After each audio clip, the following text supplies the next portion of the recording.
Hey everyone, would someone let these teachers, in particular the ones in Ontario, although I'm sure most of them in Canada, have that same kind of entitled mentality, but would someone at least let them know, not just for the rest of our good and for the students' good, but for their own good, that hey, we live in the age of information.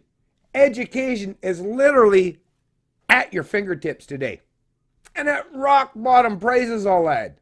And you don't even have to worry about if you're going to get an actual competent teacher. Because the beauty of the internet allows every single one of us to be educated by not just the most influential, but knowledgeable minds on the planet.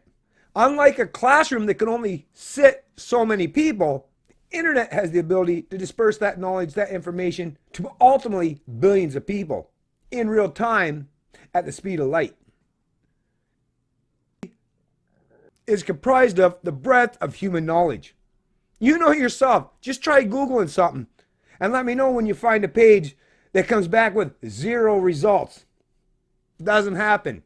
All the great novels, literature, and information, like I say, it's literally at your fingertips. Yet the teachers today still feel such a sense of entitlement, they're willing to use thousands, ultimately hundreds of thousands, or maybe millions of students as bargaining chips for yet even more entitlements. I mean, come on, folks. It's not like teachers don't already fare pretty well in comparison and contrast to the rest of us out here.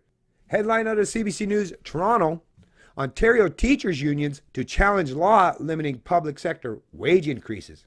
Public high school teachers in 9 boards held one-day strike on Wednesday. This has no contributor that I can reference, but it was uploaded December 12th. 4 of Ontario's largest education unions are launching court challenges to provincial legislation that limits public sector wage increases. At a news conference Thursday morning at Queen's Park, the heads of the 4 unions said that Bill 124 infringes on their charter-protected rights to collective bargaining.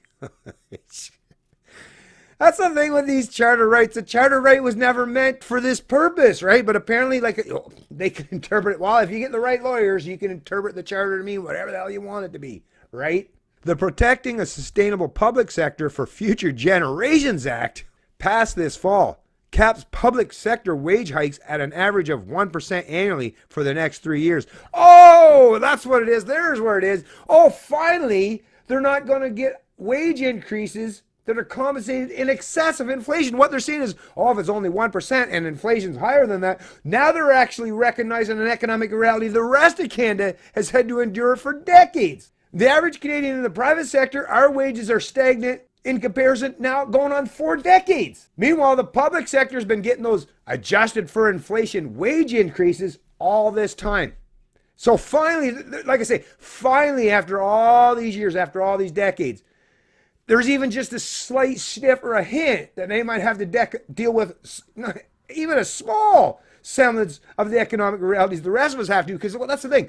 Even if their wage increases are only at 1%, it's still an increase, right? And they still have all those extra layers of entitlement and that Freedom 55 gold-plated pension plan that they can rest and resign on. Anyways, folks, I'm not going to read much from this article, to be honest with you. What needs to be said that hasn't been said basically a gazillion times at this point in time when you talk about the public sector and that kind of entitled mentality?